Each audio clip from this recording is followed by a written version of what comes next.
Oi, pessoal, tudo bom? Passando aqui fazer um videozinho, ele não é muito longo, tá? Só para a gente conversar um pouquinho sobre o conteúdo dessa semana, que é propriedades coligativas. Eu passei esse texto aqui que está aparecendo aqui na tela para que vocês pudessem estudar um pouquinho sobre propriedades coligativas, mas esse mesmo conteúdo ele se encontra no livro didático de vocês, tá? É só para vocês saberem o que é propriedade coligativas, né? A gente não vai se adentrar tanto nesse conteúdo, então tal que vai ser somente essa semana.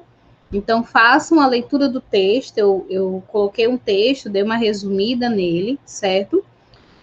Só para vocês compreenderem um pouco mais, tá? As propriedades coligativas, elas envolvem as propriedades físicas das soluções, tá? Mais precisamente de um soluto, em presença de um...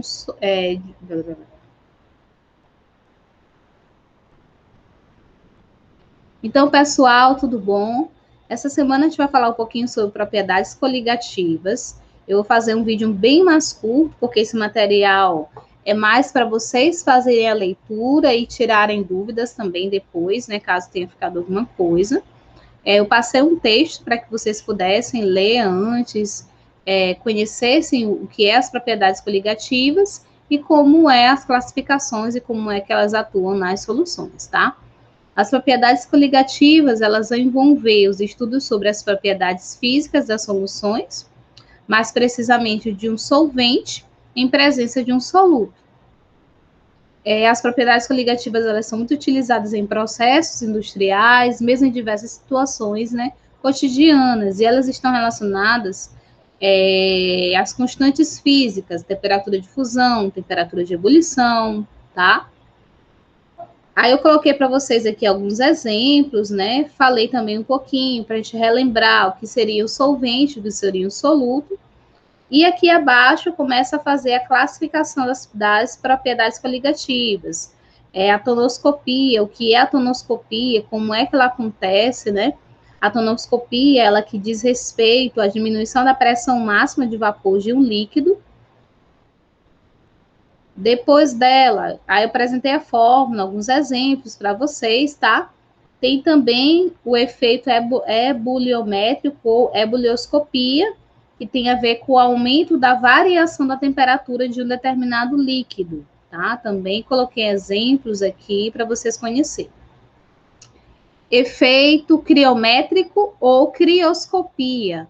A crioscopia, ela também é chamada de criometria, né? Ela é um processo que é onde acontece a diminuição da temperatura de congelamento de uma solução, tá? A próxima é a osmoscopia, tá? Ou efeito osmótico, né? Ela está relacionada com a passagem de água de um meio menos concentrado, que é denominado de hipotônico, para o outro mais concentrado, que é chamado de hipertônico, tá?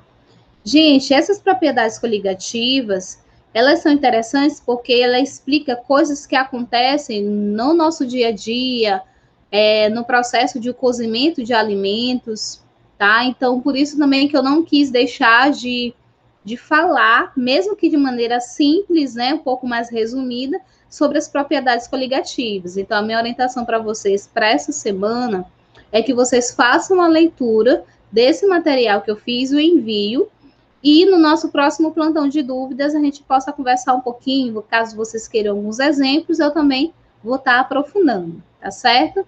Um abraço, gente, até mais, até a próxima.